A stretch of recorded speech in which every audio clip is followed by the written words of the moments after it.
সুপ্রিয় দর্শক, আসসালামু আলাইকুম। সকলকে স্বাগত জানাচ্ছি এটেন বাংলা নিয়মিত আয়োজন এটেন বিজনেস অ্যান্ড ফাইন্যান্স থেকে। আমি আছি আপনাদের সাথে করবি জাহান নিতু। আজকে আমরা কথা বলবো ব্যবসা ও রাজনীতি এই বিষয় নিয়ে। বর্তমানে প্রেক্ষাপটে বাংলাদেশের রাজনীতি, ব্যবসা বাণিজ্য কেমন অবস্থান যাচ্ছে এবং শেয়ার বাজার লুটপাট ও ব্যবসায় রাজনীতির প্রভাব, এই সমস্ত কিছু মিলিয়ে জনগণ কতটুকু নিরাপদে আছে, এই বিষয়ে আজকে আমাদের বিশেষ অতিথিরা তাদের মতবাদ দিবেন। আমি আপনাদের সাথে ওনাদের পরিচয় করে দিচ্ছি। আমাদের সাথে আজকে এটেন বাংলা স্টুডিওতে উপস্থিত আছেন মোহাম্মদ শেখ সাদি, চেয়ারম্যান এশিয়ার গ্রুপ, এবং আমাদের সাথে উপস্থিত আছেন doctor M A. Razzak, chairman rapid. আপনাদের দুজনকে অনেক অনেক স্বাগত জানাচ্ছি। প্রথমে আমি মোহাম্মদ শেখ সাদি আপনার কাছে প্রশ্ন রাখতে চাচ্ছি, বাংলাদেশের রাজনীতিতে অর্থনৈতিক নীতি কতটা অগ্রাধিকার পায় এবং এর ক্ষমতা দখলের হাতিয়ার হিসেবে ব্যবহৃত হয় কিভাবে, আপনার কাছে আমি একটু জানতে চাব। ধন্যবাদ আপনাকে এবং আপনার মাধ্যমে এটিএন বাংলাকে আমি আমার তরফ থেকে ধন্যবাদ জানাচ্ছি। দেখুন, একটি দেশের চালিকা শক্তি হচ্ছে রাজনীতি। রাজনীতি এমন একটি জিনিস, এই দেশ কিভাবে পরিচালিত হবে, কিভাবে চলবে, এর গতিবিধি কেমন হবে, সব কিছু নির্ধারণ রাজনীতিবিদরাই করেন। তো দেশে যখন রাজনীতিটা ভালো থাকে, ভালো ব্যক্তির দ্বারা দেশ শাসিত হয়, তখন বাংলাদেশের প্রত্যেকটি সেক্টর খুব সুন্দর মতো পরিচালিত হয়। তার মধ্যে ব্যবসা একটা পার্ট। ব্যবসাও এমন একটা জিনিস, যারা ব্যবসা করেন এবং যাদের সাথে করেন তারাও দেখেন দেশের শান্তি শৃঙ্খলা, দেশের আইন কানুন কেমন আছে। যে দেশ যত শান্তিপ্রিয়, যে দেশে যত নিরাপত্তা ভালো, সেসব দেশে ব্যবসায়ীরা নিজেরাও ব্যবসার বাড়াতে চেষ্টা করে এবং যারা ব্যবসায়ীদের ক্লায়েন্ট থাকে তারাও নিরাপদে তারা ইনভেস্ট করতে চায় এবং সেই দেশের ব্যবসাটা একটি অন্যরকম পরিবর্তন আসে। আপনাকে যদি আমি বলি, আমাদের বর্তমান যে অবস্থা, একটি অন্তর্বর্তী সরকার দ্বারা পরিচালিত হচ্ছে, এই সরকারে যারা আছেন তারা তাদের বিভিন্ন সেক্টরে কিন্তু বিখ্যাত, বাট দেশ পরিচালনা করার ক্ষেত্রে তাদের অভিজ্ঞতাটা যে খুব পরিপরি আছে সেটা না। এই কারণে বাংলাদেশের ব্যবসা বাণিজ্যের অবস্থা খুব একটা ভালো না। কারণ বিগত 17 বছর 15 বছর এই দেশে একটি সরকার পরিচালিত হয়েছে। সেই সরকার দেশের উন্নয়নের পাশাপাশি তারা একটা লুটপাটে ব্যস্ত ছিল। প্রত্যেকটি সেক্টর খুব ভালো মতো চলতে পারেনি। তারা যাওয়ার পরে এই সরকার এসে প্রায় 1 বছরের বেশি সময় পার করতেছে, কিন্তু আমাদের দেশে ব্যবসা করার যে একটা পরিবেশ পরিপূর্ণ এরা দিতে পারেনি। এই জন্য আমরা আশা করছি, আমরা যারা ব্যবসা করি, আমরা যারা রাজনীতি করি, অচিরেই এই দেশে যখনই একটি রাজনীতি মাধ্যমে গণতান্ত্রিক পন্থায় সরকার গঠন হবে, যদি এই দেশের সরকার গণতান্ত্রিক পন্থায় সরকার গঠন হয়, তাহলে শুধু ব্যবসা না, প্রত্যেকটি সেক্টর ভালো হয়ে যাবে। আর প্রত্যেকটি সেক্টর যখনই ভালো হয় তখন ব্যবসাতে এর একটা প্রভাব আসে। ধন্যবাদ আপনাকে। Doctor M A. রাজাক, আপনার কাছে আমি জানতে চাবো, রাজনৈতিক দলগুলো কি টেকসই অর্থনৈতিক উন্নয়নের রূপরেখা দেয় নাকি শুধু তাৎক্ষণিক সুবিধার জন্য প্রতিশ্রুতি দেয়? আপনার মতামত কি? ধন্যবাদ আপনাকে। প্রথমে আমি বলবো, দেখুন, টেকসই অর্থনীতি এটা একটা কঠিন একটা ধারণা। রাজনৈতিক দলগুলো যেটা করে, তারা বলার চেষ্টা করে তারা অর্থনীতিকে কিভাবে চালাবে। অর্থনীতি চালাতে হলে যেটা দরকার, সুশাসন এবং আমরা যেটাকে বলি লেভেল প্লেয়িং ফিল্ড। যদি রাজনীতির সঙ্গে অর্থনীতির সুবিধাগুলোকে লেজুর ভিত্তির পর্যায়ে নিয়ে যাওয়া হয়, তাহলে যেটা হয় যে রুলস অফ দ্য গেম, যেটা বলে আইনের শাসন, সেটা ভায়োলেটেড হয়। এটা ভায়োলেটেড হওয়া মানে হচ্ছে ওই সমাজে ওই শৃঙ্খলাটা থাকবে না এবং ব্যবসায়ের ক্ষেত্রে সেখানে একটা কোটারি স্বার্থর প্রাধান্য চলে আসে। যদি আমাকে কোটারি স্বার্থর প্রাধান্য দিতে হয়, তাহলে কিন্তু দেশের যে অর্থনীতির যে খাতগুলো গুরুত্ব পাওয়ার কথা এবং যেভাবে কাজ করলে দেশের মানুষের ভাগ্য খুলবে, সেই কাজগুলো কিন্তু হয় না। পক্ষান্তরে আমি আপনাকে বলে রাখি, দেখুন, অনেক সময় জিনিসটা এরকম হয় যে রাজনৈতিক দলগুলা তাদের ম্যানিফেস্টোতে যে কথাগুলো বলেন এবং তারা ক্ষমতায় আসার পরে সেগুলোকে সুচারুভাবে সম্পাদন করার ক্ষেত্রে তাদের কিন্তু সেই মনোনিবেশটা থাকে না। তারা তখন চেষ্টা করেন যে ক্ষমতায় থেকে নিজেদের স্বার্থ কীভাবে উদ্ধার করা যায়, সেই বিষয়টা তখন মুখ্য হয়ে যায়। এক্ষেত্রে একটা জিনিস বলি, দেখুন, অনেক সময় আমরা বলি যে রাজনীতির প্রতিযোগিতা এবং সেটা যদি একটা ভালো ইলেকশনের মাধ্যমে প্রতিষ্ঠিত করা যায়, যদি আমরা ক্রেডিবল ইলেকশন তৈরি করতে পারি যেখানে মানুষজন খুব সহজে ভোট প্রদান করতে পারবেন এবং স্বাধীনভাবে করতে পারবেন, তাহলে হয়তো সেই সরকার অ্যাকাউন্টেবল হওয়ার সম্ভাবনা বেশি থাকে। এবং এরকম একটা অ্যাকাউন্টেবল সরকার থাকলে আমরা দেখব যে সরকার তার পলিসির মাধ্যমে, আপনি যেটা বলেছেন যে টেকসই উন্নয়নের লক্ষ্যগুলোকে তারা কার্যকর করার চেষ্টা করে থাকে। আমাদের সমস্যা হচ্ছে, যেহেতু আমরা দেখেছি অতীতে যে সরকার এমন পরিস্থিতির মধ্যে চলে যায় যে তাদের ইলেকশনের সময় যে ম্যানিফেস্টো থাকে সেগুলো সুচারুভাবে সম্পাদন করার কোনো আগ্রহ থাকে না। সেক্ষেত্রে দেখুন অনেকগুলো ফ্যাক্টর কিন্তু কাজ করে। আমরা দেখছি যে বাংলাদেশে বড় মাত্রায় রাজনীতির মধ্যে ব্যবসা ঢুকে যাচ্ছে, যেটা কিন্তু ক্ষতিকর। আগে সরকারের সময় যদিও তাদের সময় ভালো পার্লামেন্ট ছিল না, কিন্তু আমাদের কাছে হিসাব ছিল যে পার্লামেন্ট মেম্বারদের মধ্যে 70%-এর উপরে হচ্ছে বিজনেস রিপ্রেজেন্টেটিভ। তো তারা তো গেলে তাদের ব্যবসাকে তো স্বার্থ দেখবেন। এটার সঙ্গে যদি আপনি পলিটিক্যাল প্রসেসকে ইনভলভ করেন, যার মাধ্যমে রাজনৈতিক হাতিয়ার হিসাবে কাউকে কাউকে সুবিধা দেওয়া হয়, তাহলে সেটা একটা ভয়াবহ পরিণতির দিকে যায়। তখন হয় কি, ইকোনমিক পলিসি আমরা যেগুলো নেওয়ার চেষ্টা করছি বা করে থাকি, সেগুলো একটি গোষ্ঠী স্বার্থে ব্যবহার করা হয় এবং যেটার একটা ভয়াবহ রূপ আছে। তখন পলিসিগুলোকে ভালো করে ইমপ্লিমেন্ট করা যায় না এবং যাদেরকে অ্যাবল করার দরকার, যে তাদেরকে আইনের আওতায় নিয়ে আসা, সেটা করতে সরকাররা ব্যর্থ হয়। তো আমরা এরকম একটা পরিস্থিতির মধ্যে যেয়েছি, যার ফলে যতখানি সুফল আমাদের পাওয়া উচিত ছিল অর্থনীতির নীতির মাধ্যমে, সেই সুফলগুলো আমরা পাই নাই। ধন্যবাদ আপনাকে। শেখ সাদি, আপনার কাছে আমি জানতে চাবো, রাজনীতি থেকে ব্যবসায়ীদের প্রবল প্রভাব, এটা কি অর্থনীতির জন্য আশীর্বাদ নাকি অভিশাপ? আপনার মতে কি? দেখুন, প্রত্যেকটা মানুষ কিন্তু খেতে হয়, চলতে হয়, এবং তার এই জীবন ধারণের জন্য, পরিবারের জন্য তাকে অর্থ, তার ম্যান্ডেটরি অর্থ লাগেই। এখন তো তাকে একটা কাজ করতে হবে। যারা রাজনীতি করেন তারা কিন্তু রাজনীতির থেকে কোনো সুবিধা পান না। তো এখন যে রাজনীতি করেন তার তো একটা ইনকাম সোর্স থাকতে হবে, হয় ব্যবসা থাকতে হবে, নাহলে চাকরি থাকতে হবে। কারণ আমাদের এখানে চাকরিতে যারা চাকরি করেন তাদের রাজনীতি করা কিন্তু অনেক রেস্ট্রিক্টেড আছে। যারা গভর্নমেন্ট যারা সার্ভিস করেন তারা রাজনীতি করতে পারে না, কিন্তু বেসরকারি প্রতিষ্ঠান যারা চাকরি করেন তারা করতে পারেন। কিন্তু আমাদের সমাজে যারা ব্যবসা করেন, ব্যবসায়ীদের মধ্যে ইদানিং দেখা যাচ্ছে যে রাজনীতির প্রবণতা বেশি হওয়ার মূল কারণ, যারা ব্যবসায়ী তারা কিন্তু অনেক ঘাত প্রতিঘাত পার হয়ে এসে একটা ব্যবসাতে দাঁড় করে। তখন তারা একটা অভিজ্ঞতা সঞ্চয় করে। একটা প্রতিষ্ঠান যদি সুন্দর একটা গ্রুপ অফ প্রতিষ্ঠান একটা ব্যক্তি প্রতিষ্ঠিত করতে পারে, তখন তার মধ্যে একটা কনফিডেন্স আসে যে আমি যদি রাজনীতিতে আসি, আমি প্রতিষ্ঠানটা যেভাবে পরিবর্তন করলাম, দেশের দায়িত্বও যদি আমি পাই, একটা পরিবর্তন করতে পারবো। এই প্রেক্ষিতেই অনেক রাজনীতিবিদের পাশাপাশি ব্যবসায়ীরা রাজনীতিতে আসে বিবেকের কারণে।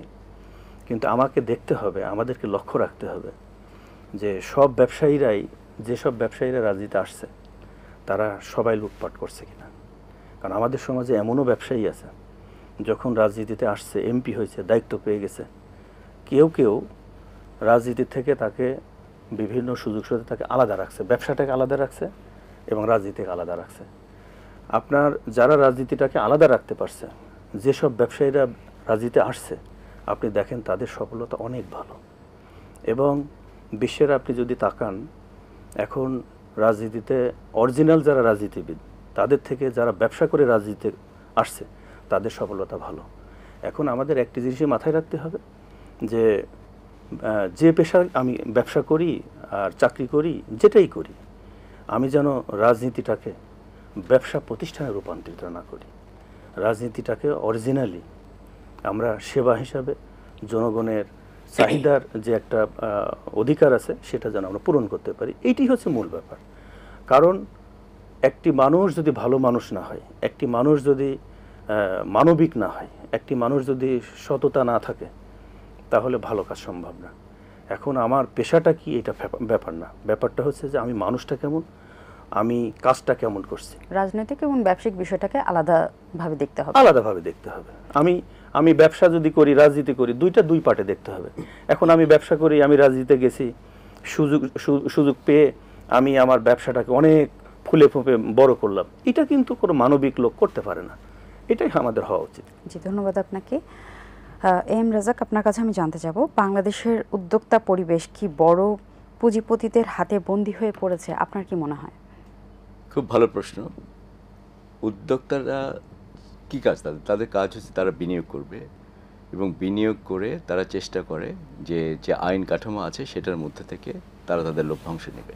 জি, তারা যদি সাকসেসফুল হয় আমরা দেখব যে অনেক বেশি ব্যবসা বাণিজ্য তৈরি হবে, সেখানে এমপ্লয়মেন্ট তৈরি হবে। এই তো এখন যখন কোনো জিনিসের সীমিত থাকে, যখন দেখা যায় যে কোনো জিনিসের যথেষ্ট পরিমাণে সরবরাহ নাই, তখন ব্যবসায়ীদের মধ্যে ডেফিনেট একটা কম্পিটিশন কাজ করে। তারা চান যে ওই সুযোগগুলোকে নিতে, এবং কোনো কোনো ক্ষেত্রে তাদের নিজেদের মধ্যে একটা প্রতিযোগিতা থাকে, এবং কোনো কোনো ক্ষেত্রে এই প্রতিযোগিতাকে ব্যবহার করার জন্য রাজনীতিকে উদ্দেশ্যে ব্যবহার করা হয়। জি, এই কানেকশনটা, যেটা আমার সহ-আলোচক বলেছেন, এই কানেকশনটা কিন্তু খারাপ। যদি আমরা রাজনীতিকে আলাদা করতে পারতাম ব্যবসা থেকে, এবং যদি আইনের শাসন প্রতিষ্ঠা করতে পারি, তাহলে কিন্তু এটা থাকা উচিত না। এখন আপনার মূল প্রশ্ন যাই, আমাদের যেসব সুযোগ সুবিধাগুলো আছে এগুলো বড় ব্যবসায়ীদের হাতের মধ্যে কুক্ষিগত কিনা। দেখা যায় যে প্রায়শই ক্ষেত্রে অনেক ইস্যুতে বড় ব্যবসায়ী সংগঠনরা, তাদের কিন্তু সংগঠন আছে, তারা অনেক বেশি সুসংগঠিত, এবং তারা যে দাবি দাওয়াগুলো তুলতে পারেন এটা কিন্তু অত্যন্ত জোরালোভাবে তারা এটা তুলতে পারেন।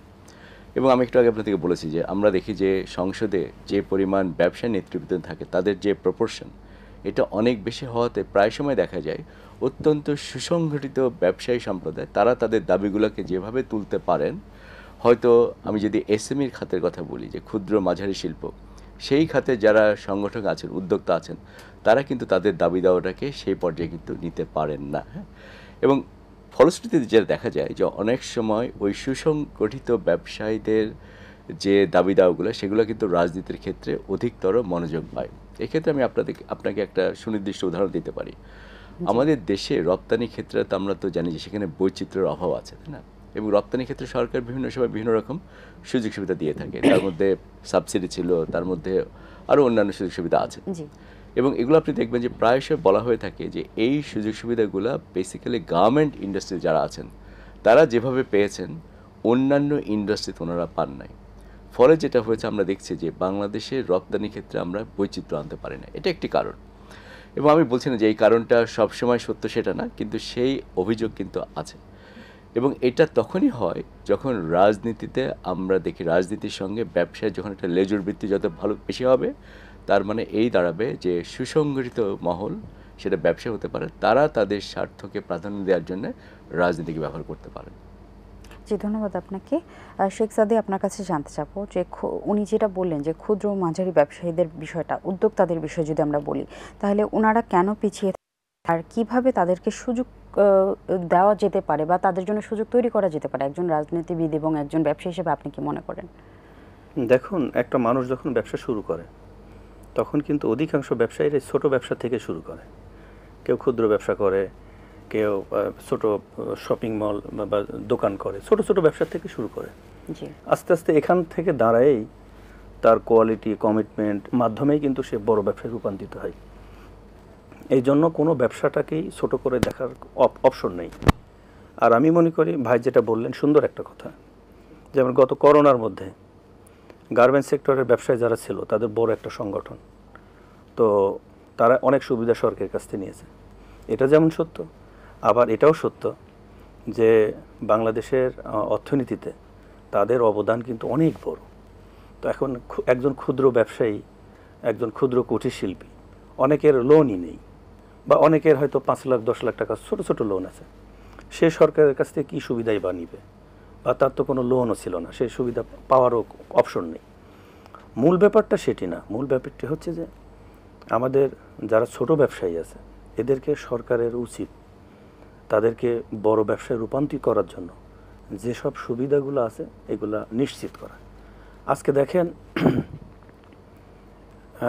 বিশ্বের বড় বড় যে প্রতিষ্ঠানগুলো, এই প্রতিষ্ঠানগুলো চায়নার মালিকানা কিন্তু খুব কম, কিন্তু চায়নাতে এই ক্ষুদ্র ব্যবসায়ী ছোট ছোট ব্যবসা, ছোট ছোট প্রোডাকশন কিন্তু সারা বিশ্বে এটাকে সাপ্লাই করছে, এবং চায়নার অর্থনীতিতে একটা বড় অবদান আছে। এই জন্য আমি মনে করি যে কোনো দেশেরই উন্নয়ন করতে হলে বেশি মানুষ যে ব্যবসার সাথে যুক্ত, সাধারণ মানুষ যে ব্যবসার সাথে যুক্ত, ক্ষুদ্র ব্যবসার সাথে যুক্ত, এই ব্যবসাকে প্রসার করার জন্য সরকারের বিশেষ একটা পদক্ষেপ নেওয়া উচিত বলে আমি মনে করি। জি, ধন্যবাদ আপনাকে। এম রাজাক, আপনার কাছে আমি জানতে চাবো যে অর্থনীতিতে বৈদেশিক বিনিয়োগের প্রবাহ বাধাগ্রস্ত হওয়ার মূল কারণ কি? অস্থিতিশীল রাজনীতি নাকি নীতিগতভাবে কাঠামোগত দুর্বলতা? আপনার কাছে কোনটি মনে হয়? আমি বলবো যে দেখুন, দুটোরই কিন্তু সম্পর্ক আছে। আমাদের যে বিদেশি বিনিয়োগ আকৃষ্ট করার যে অক্ষমতা বা সক্ষমতার যে অভাব হয়েছে, এই ব্যাপারে বিস্তর আলাপ আলোচনা হয়েছে এবং আমরা জানি যে কারণগুলো কি। প্রথম কারণ হচ্ছে আমাদের দেশের যে রাজনৈতিক যে অস্থিতিশীলতা, সেটার একটা ফ্যাক্টর আছে। সেটা আমাদের ইমেজকে তৈরি করে যে বাংলাদেশ কেমন দেশ, এখানে রাজনীতির মাধ্যমে কীরকম সহিংসতা হতে পারে, সেই ইমেজ বিশ্ববাসীর কাছে আছে। আমাদের এটাও জানতে হবে যে আমাদের যে রাজনীতির যে প্রক্রিয়া, একটা হচ্ছে ইলেকশন আমাদের ছিল না, সেই ইস্যু ছিল যে ডেমোক্রেটিক অ্যাকাউন্টেবিলিটির অভাব ছিল, সেটা যেমন সত্যি কথা। রাজনীতি করার ক্ষেত্রে যে সহিংসতা, সেটারও কিন্তু একটা বড় মাত্রার প্রভাব ছিল আর কি। এগুলোর সঙ্গে আরও কতগুলা ফ্যাক্টর যেগুলোকে ব্যবসাকে ইনফ্লুয়েন্স করে, সেই ফ্যাক্টরগুলো কিন্তু বড় বাধা হিসেবে কাজ করেছে। যেমন অবকাঠামোর সুযোগ। হ্যাঁ, বাংলাদেশে অবকাঠামো উন্নয়ন হয়েছে, কিন্তু এক্ষেত্রে কিন্তু এখনও অনেক ফাঁকফোকর রয়েছে। আপনি জানেন যে আমাদের বিদ্যুৎ, গ্যাস বা জ্বালানির যে সরবরাহের যে ঘাটতি, সেটা একটা বড় একটা ফ্যাক্টর। তারপরে থাকবে যে আমাদের যে রুলস অফ দ্য গেম, মানে এখানে ব্যবসা বাণিজ্য করতে হলে যেসব নীতি কাঠামো আছে, যেগুলোকে বাস্তবায়ন করাটা দরকার, এগুলো সব ক্ষেত্রে প্রপারলি ডিফাইন্ড না। যে প্রতিশ্রুতিগুলো আমরা পলিসির মাধ্যমে দিয়ে থাকি যে বাংলাদেশে বিনিয়োগ করতে আসলে এই সুবিধাগুলো পাওয়া যাবে, এই সুবিধাগুলো পাওয়ার ক্ষেত্রে দেখা যায় যে অনেকগুলো বাধা থাকে। কাজে সেখানে আমরা দেখেছি খানিকটা ঘাটতি আছে আর কি। এটার সঙ্গে যোগ হয়েছে কি যে বিদেশিরা চায় যে একটা নিশ্চিত পরিবেশ, এবং সেই নিশ্চিত পরিবেশটা আসবে যে রাজনীতির যে দেশে পরিবেশ আছে সেটার সঙ্গে অর্থনৈতিক যে আমরা তাদেরকে কমিটমেন্টগুলো দিয়েছি সেগুলো আমরা ফুলফিল করতে পারছি, সেখানে আমাদের ঘাটতি ছিল। এগুলোর সঙ্গে যোগ হয়েছে কি জানেন, যদি কোনো বিনিয়োগকারীর সঙ্গে রাষ্ট্রের বিরোধ থাকতে পারে, যে কোনো একটা ইস্যুতে ডিসপিউট তৈরি হতে পারে, এই ডিসপিউটগুলোকে আমরা কীভাবে মীমাংসা করবো, এটাকে ফেয়ার প্রসেসে আমরা মীমাংসা করতে পারবো কিনা। যদি দেখা যায় যে না, রাষ্ট্র হুইমজিক্যাল হয়, যে হঠাৎ কোনো সিদ্ধান্ত পরিবর্তন করতে পারে, হঠাৎ এমন কোনো প্রসেস করতে পারে যাতে যিনি বিনিয়োগ করেছেন তার বিনিয়োগটা ক্ষতিগ্রস্ত হতে পারে, এগুলোকে যদি আমরা মনোযোগ আকারে না দিই, তাহলে কিন্তু আমরা সেই বিনিয়োগটাকে ধরতে পারবো না। বাংলাদেশের কনটেক্সটে এই সবগুলোর একটা সংমিশ্রণ ঘটেছে, এবং ফলে আমরা দেখেছি যে বিদেশি বিনিয়োগ আকৃষ্ট করার ক্ষেত্রে আমাদের সেই দুর্বলতাগুলো থেকেই যাচ্ছে। জি, ধন্যবাদ আপনাকে। শেখ সাদি, আপনার কাছে জানতে চাবো যে টেকসই উন্নয়নের জন্য রাজনৈতিক সদিচ্ছা কতটুকু জরুরি? আপনার প্রশ্নটা অনেক সুন্দর। একটি জিনিস দেখেন, আমরা কিন্তু বিশ্বের উন্নত দেশ যারা আছে, পাশ্চাত্য দেশ থেকে প্রায় 50 বছর 100 বছর পিছিয়ে। এই জন্য আমাদেরকে ভালো কিছু করতে হলে তাদেরকে কিন্তু আমাদের ফলো করতে হবে। মালয়েশিয়ার কথা আপনি দেখেন, মালয়েশিয়া মাহাতির মোহাম্মদ, ওনার শাসনভার কিন্তু খুব বেশি সময় না। উনি মাত্র 15-18 বছরের মধ্যে একটা দেশকে একটা আমূল পরিবর্তন নিয়ে আসছে। বিশ্বের যতগুলি দেশ এগিয়ে গেছে তার মূলে ছিল দুইটি কারণ। একটি হচ্ছে যোগ্য নেতৃত্ব, একটি ব্যক্তি, এবং এর পিছনে রাজনীতি। আপনার রাজনীতি ব্যক্তি ছাড়া যেমন কোনো দেশ পরিচালিত হয় না, তেমনি রাজনীতি ব্যক্তি ছাড়া, ভালো রাজনীতিবিদ ছাড়া দেশের পরিবর্তন, উন্নয়ন সম্ভব না। পাশাপাশি আমাদের দেশে যেমন একটা খারাপ রাষ্ট্রপ্রধান ছিলেন, উনি পালিয়ে গেছেন, এইরকম বিশ্বে অনেক দেশেই আছে। রাষ্ট্রপ্রধান যদি ভালো না হয়, সে দেশ কিন্তু পিছিয়ে যায়। এই জন্য একটি দেশের উন্নয়নের ক্ষেত্রে বলি, একটি দেশের ডেভেলপমেন্টের ক্ষেত্রে যেটাই বলি, রাজনীতির একটা বড় প্রভাব। কারণ যে দেশ পরিচালনা করে প্রত্যেকটি বিভাগ তার উপর নির্ভরশীল। এখন এই সিলেকশনের ক্ষেত্রে আমাদেরকে নজর রাখতে হবে। এখন আমরা যারা সাধারণ জনগণ, এই দেশের মালিক জনগণ, এই জনগণের উপর যদি আমরা নির্ভরশীল হয়ে যাই, জনগণকে আমরা যদি দায়িত্ব দিই যে তোমার দেশের পরিচালনার দায়ভার তোমাকে নির্ধারণ করতে হবে, তোমার নির্ধারিত ব্যক্তি এই দেশ পরিচালনা করবে, তাহলে এই দেশে যারা শাসনভার আসবে, এই দেশে যারা ক্ষমতায় আসবে, যারা দায়িত্ব পালন করবে, তাদের মধ্যে একটা ভয় কাজ করবে যে আমি যদি ভালো কাজ না করি, আমি যদি জনগণের অধিকার নিয়ে চিন্তা না করি, পরবর্তীতে আমাকে আর দায়িত্ব দেওয়া হবে না। এই কারণে আরেকটি ব্যাপার হচ্ছে যে বিশ্বের যতগুলো দেশ এগিয়ে গেছে এর পিছনে কিন্তু গণতন্ত্র। এই জন্য আমাদের দেশ ইতিমধ্যে আমরা অনেক পিছিয়ে গেছি। সামনে আমরা আশা করতেছি একটা গণতান্ত্রিক পন্থায় যদি এদেশে একটা নির্বাচিত সরকার আসে এবং এই সরকার যারা আসবে এই সরকারের হাতেই এই দেশ এগিয়ে যাবে। পিছনে যে ভুলগুলো আমরা করেছি এই ভুলগুলো আর আমাদের মধ্যে হবে না, কারণ ভুল করে যে ক্ষমা পাওয়া যায় না তার বাস্তব প্রমাণ 24-এর 5ই আগস্টের গণ অভ্যুত্থান। এম এ রাজাক, আপনার কাছে আমি জানতে চাবো যে সরকারি খাতে বড় বড় প্রকল্পের ব্যয় বৃদ্ধির ফলে অর্থনীতি কতটা চাপের মুখে পড়েছে বলে মনে করেন? সরকারি খাতে বিনিয়োগ করার ক্ষেত্রে আমরা দেখেছি গত এক দশকে একটা বড় প্রবণতা ছিল, যেগুলো দৃশ্যমান প্রকল্প, যেগুলো থেকে বলা যায় দেশে অনেক উন্নয়ন হচ্ছে, এই টাইপের একটা ন্যারেটিভ দেশের জনগণের সামনে দাঁড় করানো যায়, সেটার একটা প্রয়াস ছিল। এগুলো করতে যে দুটো জিনিস হয়েছে, এক হচ্ছে সেখানে রাজনীতির সঙ্গে জড়িত বিশেষ ব্যবসায়ী গোষ্ঠীর যেমন স্বার্থ প্রাধান্য পেয়েছে ওই প্রকল্পগুলোকে সিলেক্ট করার ক্ষেত্রে, আবার তাদেরকে অনেক সময় অতিরিক্ত সুবিধা দেওয়ার জন্য ওই প্রজেক্টগুলোর ক্ষেত্রে আমরা দেখেছি দীর্ঘসূত্রিতা কাজ করেছে, কস্ট ওভাররান হয়েছে, বছরের পর বছর খরচ বেড়েছে, এক্সকিউজ মি। এবং at the same time আমরা দেখেছি যে ওই প্রকল্পগুলোর গভর্নেন্স, সুশাসনের কিন্তু কোনো বিষয় ছিল না। ফলে যেটা হয়েছে যে দুটো ঘটনা ঘটেছে। আমরা দেখেছি ওভার টাইম আমাদের প্রজেক্টগুলো থেকে যে পরিমাণ সাফল্য পাওয়ার কথা ছিল সেগুলো কিন্তু আমরা পাই নাই। আর দ্বিতীয় একটা ব্যাপার হয়েছে, যেহেতু এই প্রকল্পগুলো অনেকগুলাই বিদেশি ঋণের উপরে নির্ভর ছিল, আমাদের কিন্তু ঋণের পরিমাণটা অনেকটা কিন্তু বেড়েছে। বাংলাদেশের মতো দেশে দেখুন অনেক সময় কি বিদেশি ঋণ নেওয়াটা হয়তো খারাপ না, কিন্তু মনে রাখতে হবে বিদেশি ঋণ যখন আমি শোধ করব এটা কিন্তু আমাকে বিদেশি মুদ্রায় শোধ করতে হয়। কাজে বিদেশি ঋণ নিয়ে যদি আমি অধিক মাত্রায় রপ্তানি করতে পারি, আমি যদি আরও বেশি পরিমাণে রেমিটেন্সেস আর্ন করতে পারি, তাহলে হয়তো সেই ঋণগুলোকে শোধ দেওয়াটা দুঃসাধ্য কিছু না। আমাদের যেটা সমস্যা হয়েছে এখন, যে বড় প্রকল্পগুলো সরকারি খাতে আমরা যেগুলো দেখেছি সেগুলো অনেকগুলো দেখা গিয়েছে যে হয় অনেকগুলো ছিল যেগুলো না করলেই হয়তো ভালো ছিল, অনেকগুলোর ক্ষেত্রে অনেক রকমের অর্থ তষ্টুপ হয়েছে, যার ফলে সরকারের খরচ বেড়েছে। আবার দেখুন অ্যাট দ্য সেম টাইম ওগুলা কিন্তু আমাদের রপ্তানি খাতের যে রপ্তানি সেটাকে কিন্তু বাড়ায় নাই।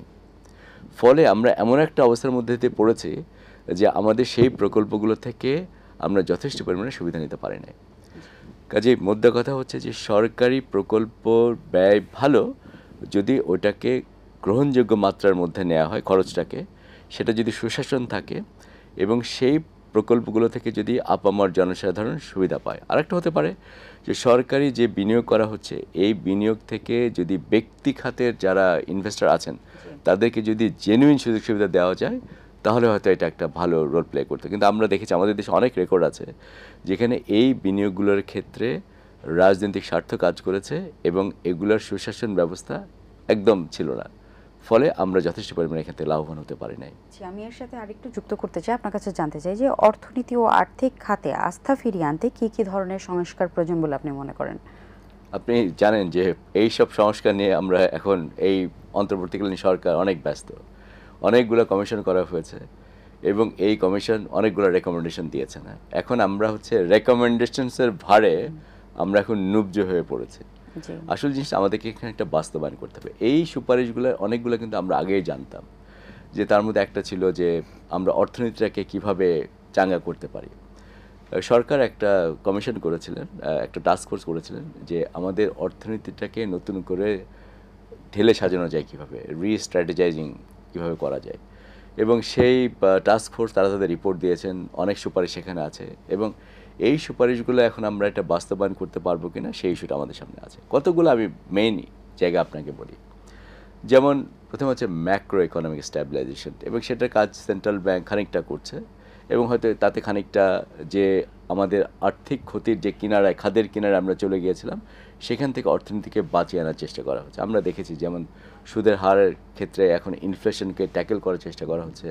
আমরা দেখেছি রপ্তানির ক্ষেত্রে খানিকটা সুবাতাস এসেছে, কিন্তু ফান্ডামেন্টাল রিফর্মসের অনেকগুলো কিন্তু এখন আমরা ঠিকমতো করতে পারি নাই।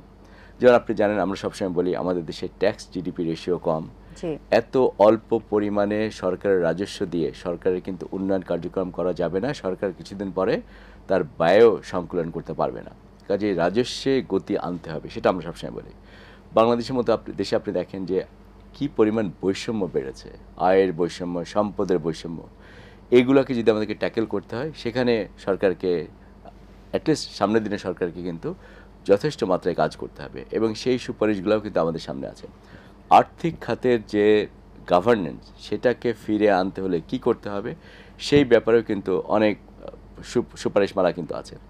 কাজে আমি বলি দেখুন সলিউশনগুলা কি হতে পারে সেগুলোর ব্যাপারে কিন্তু আমাদের মোটামুটি এখন একটা কিন্তু ভালো ধারণা আছে এবং এগুলো কিন্তু আগে থেকে আমরা অনেক জানতাম, কিন্তু সমস্যা হচ্ছে এখন এগুলোকে আমরা আসলে কার্যকর করতে পারবো কিনা।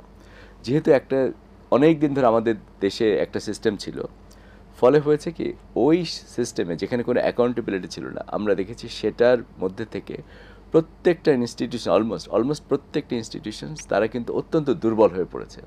কাজে এই ইনস্টিটিউশনগুলো, এই প্রতিষ্ঠানগুলো কিন্তু তারা তাদের স্বাভাবিক কার্যক্রম করতে পারছে না। আবার আরেকটা জিনিস হয়েছে, যেহেতু একটা দুর্বল ব্যবস্থাপনা ছিল এবং সেটার মধ্যে থেকে অনেকেই সুবিধা লাভ করেছেন, কাজে সেসব জায়গায় যদি আমরা সংস্কার করতে চাই তাহলে ওই সব জায়গায় যারা আগে সুবিধা পেয়েছিলেন তারা এখন প্রচণ্ডভাবে বাধা দিচ্ছে। কাজেই সরকার আগামী দিনে যারা আসবেন তাদের তো অ্যাটলিস্ট একটা ইলেক্টেড ম্যান্ডেট তো থাকবে, তারা তো ম্যান্ডেট নিয়ে আসবেন। কাজে তাদেরকে তখন এই রেকমেন্ডেশনসগুলো যেগুলো অত্যন্ত গুরুত্বপূর্ণ সেগুলোকে ভালো করে যদি ওনারা ইমপ্লিমেন্ট করতে না পারেন তাহলে কিন্তু আমরা অগ্রগতি অর্জন করতে পারবো না। কাজে আমি বলবো সুপারিশগুলো আমাদের জানা আছে, এখন আমাদের মেইন চ্যালেঞ্জ হচ্ছে এগুলোকে কার্যকর করা। জি ধন্যবাদ আপনাকে। মোহাম্মদ শেখ সাদি, আপনার কাছে আমি একই বিষয়ে জানতে চাবো, উনি যে বলছিলেন ওনার সাথে আপনি কতটুকু একমত পোষণ করবেন যে শেয়ার বাজার বা বিভিন্ন আর্থিক খাতের যে বিনিয়োগের যে ধরনগুলো বা অবকাঠামোগুলো কীরকম হওয়া উচিত এবং সংস্কার কী ধরনের হওয়া উচিত বলে আপনি মনে করেন? দেখুন, উনি ওনার প্রশ্নটার উত্তরটা আমিও শুনলাম, অনেক চমৎকার উত্তর দিয়েছেন। ওনার সাথে আমি একটু যোগ করি। একটি দেশ চলে হচ্ছে সেই দেশের সংবিধানের উপরে। বাংলাদেশের যে সংবিধান, এই সংবিধান পর্যালোচনা করে দেখা গেছে বিশ্বের হাতে গোনা কয়েকটা দেশের মানে প্রথম সারির সংবিধানের মধ্যে বাংলাদেশের সংবিধান। এখন ইদানিং দেখা যাচ্ছে সংস্কার, আপনি সংস্কার যদি 100 বছর ধরেও করেন দেশের কিন্তু কোনো উন্নয়ন হবে না যদি সেটা বাস্তবায়ন না হয়।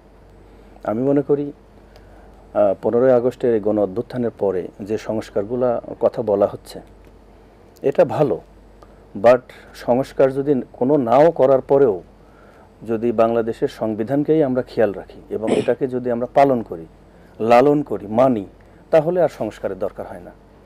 এখন আপনি একের পর এক সংস্কার করতেছেন, সংস্কার বাস্তবায়নটা কে করবে?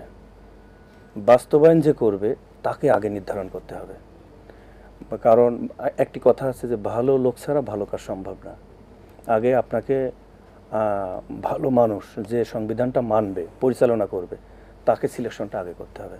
কারণ বাংলাদেশের ইতিহাস তো 1 বছরের ইতিহাস না, এটা প্রায় 55-54 বছরের ইতিহাস। এখন আমার পার্সোনাল যেটা অপিনিয়ন সেটা হচ্ছে যে আমাদের যথেষ্ট সংবিধানে লেখা আছে, সংবিধানকে আমরা পরিপূর্ণ যদি আমরা পালন করি এবং ভালো লোক দ্বারা পরিচালিত করি তাহলে আর খুব বেশি সংস্কারের দরকার নেই। তারপরেও আমাদের দেশ যারা পরিচালনা করে তাদের মধ্যে যদি দেশের প্রতি ভালোবাসা না থাকে, মানুষের প্রতি যদি কমিটমেন্ট না থাকে, সমাজের প্রতি দায়িত্ববান না হয়, তাহলে আপনি শত শত সংস্কার করেন, কোনো লাভ হবে না। আজকে বাংলাদেশ জাতীয়তাবাদী দল বিএনপি আরও 3 বছর আগে 31 দফা একটা প্রস্তাব দিয়েছেন। আমরা এই সংস্কারে দেখছি এই 31 দফাতে যে কথাগুলো লেখা আছে আমার মনে হয় 90% এই সংস্কারের মধ্যে সেই কথাই বলা হচ্ছে। তো আপনি সংস্কার করে করবেনটা কি যদি ঠিকমতো বাস্তবায়ন না হয়? এই জন্য ব্যাংক খাত বলেন, শেয়ার বাজার বলেন, সংবিধান বলেন, সংস্কার বলেন, সব কিছুর যে পরিচালনা করবে তাকে আগে যদি ভালো মানুষ, যোগ্য মানুষ এবং সমাজের পরীক্ষিত মানুষ যদি আপনি নির্ধারণ করতে পারেন, সব জায়গায় ইনশাল্লাহ ভালো কিছু করা সম্ভব হবে। জি ধন্যবাদ আপনাকে, ধন্যবাদ আপনাদের দুজনকে। আমরা অনুষ্ঠানের শেষ পর্যায়ে চলে এসেছি, আপনাদের মূল্যবান দেওয়ার জন্য অসংখ্য ধন্যবাদ।